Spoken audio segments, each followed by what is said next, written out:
ایک recent seminar میں India کے military attaché to Indonesia captain Shiv Kumar نے یہ کہا کہ پاکستان مین لائن کانفلکٹ میں انڈیا کے جیٹ صرف پولیٹیکل کنسٹرین کی وجہ سے گرا سکا۔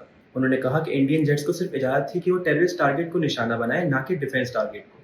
بعد میں اس پالیسی میں چینج آیا اور انہوں نے کہا کہ پھر اس کے بعد انہوں نے پاکستان کا ایئر ڈیفینس سسٹم کو کمپلیٹلی ڈسٹروائے کر دیا۔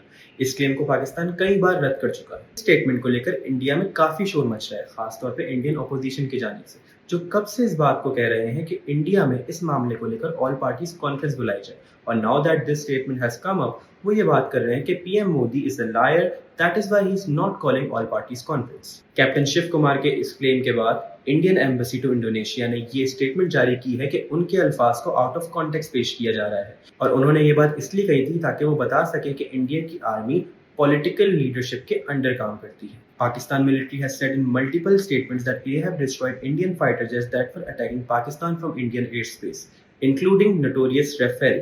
لیکن انڈیا نے اس اسٹیٹمنٹ کو بار بار رد کیا ہے۔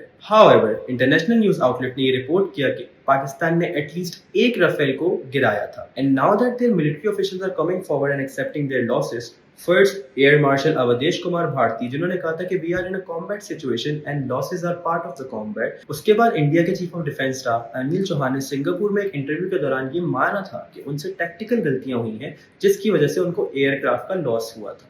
And now captain Shiv Kumar نے بھی یہ بات مان لی۔ انڈین گورنمنٹ کے لاکھ ڈینائل کے بعد بھی انڈین آرمی آفیشلز کا یہ بات ماننا کہ پاکستان نے انڈیا کے جہاز گرائے تھے، اس کی وجہ سے پاکستان کا نیریٹو اور زیادہ اسٹرانگ ہو رہا ہے۔